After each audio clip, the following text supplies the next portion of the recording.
सुप्रभातम।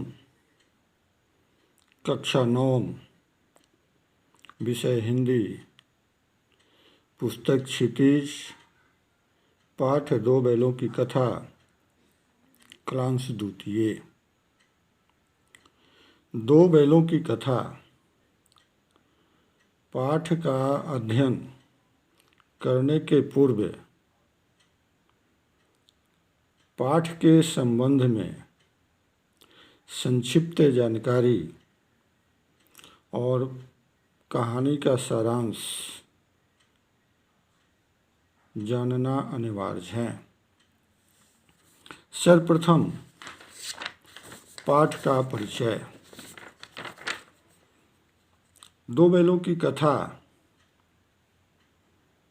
अप्रत्यक्ष रूप से स्वतंत्रता आंदोलन से जुड़ी है।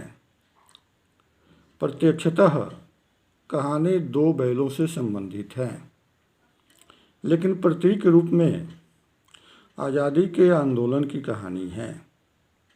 दोनों बैल क्रांतिकारी भारतीय समाज का प्रतिनिधित्व करते हैं। वे अपने देश झूरी का घर से बहुत प्रेम करते हैं। दूसरे देश में रहना उन्हें पसंद नहीं है। स्वदेश के लिए हर संघर्ष करते हैं।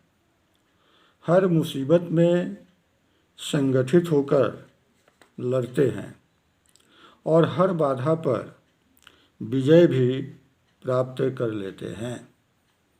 इस प्रकार यह कहानी स्वतंत्रता संग्राम की कथा प्रतीत होती है। इसके अतिरिक्त इस कहानी के माध्यम से प्रेमचंद ने कृषक समाज और पशुओं के भावनात्मक संबंधों का वर्णन भी किया है। कहानी का सारांश इस प्रकार है। इस कहानी में मुख्य रूप से 2 पात्र बैल हैं, जिनके नाम हीरा और मोती हैं।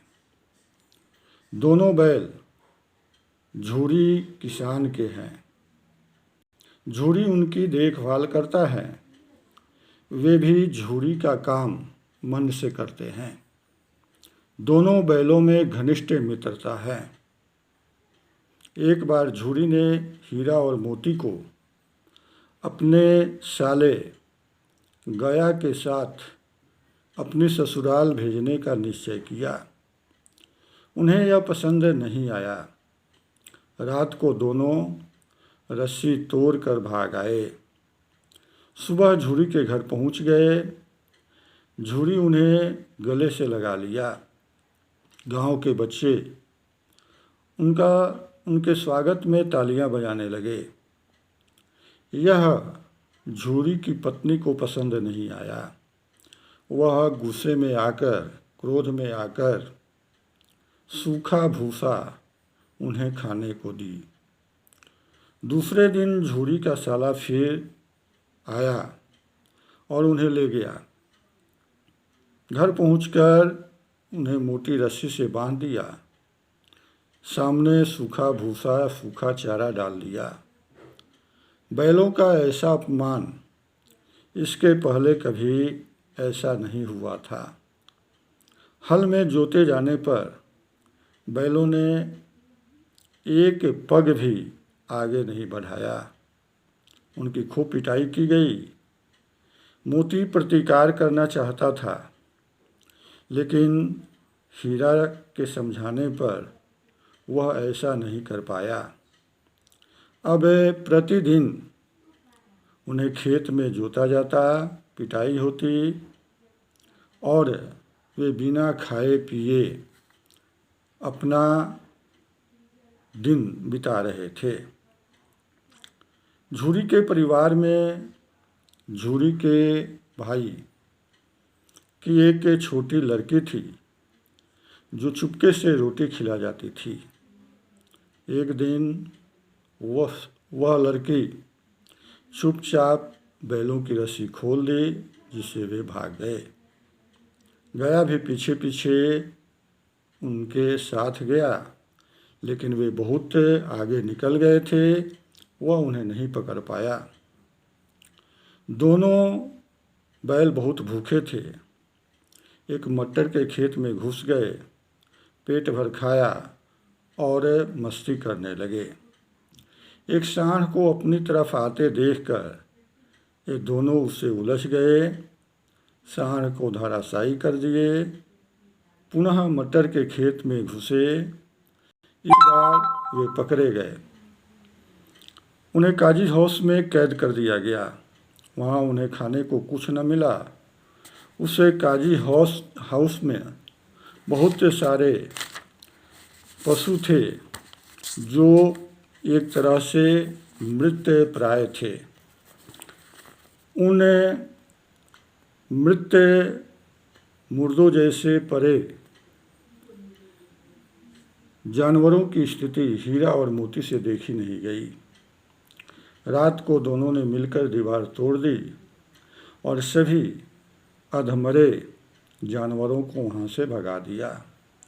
हीरा का बंधन मजबूत था, नहीं खुल पाया, नहीं टूट पाया, इसलिए मोती भी वहीं रह गया।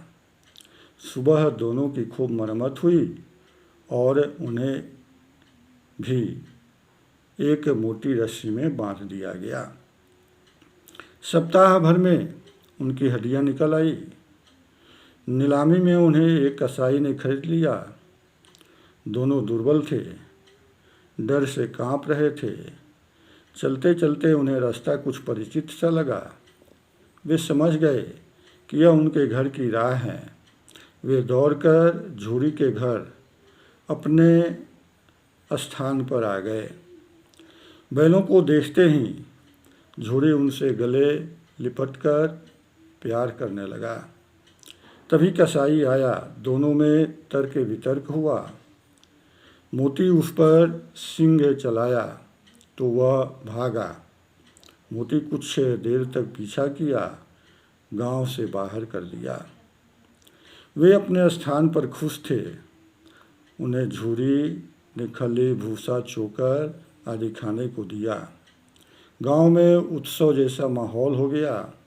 झूरी की पत्नी भी उन्हें स्नेह प्रेम करने लगी। तो यह कहानी का सारांश है।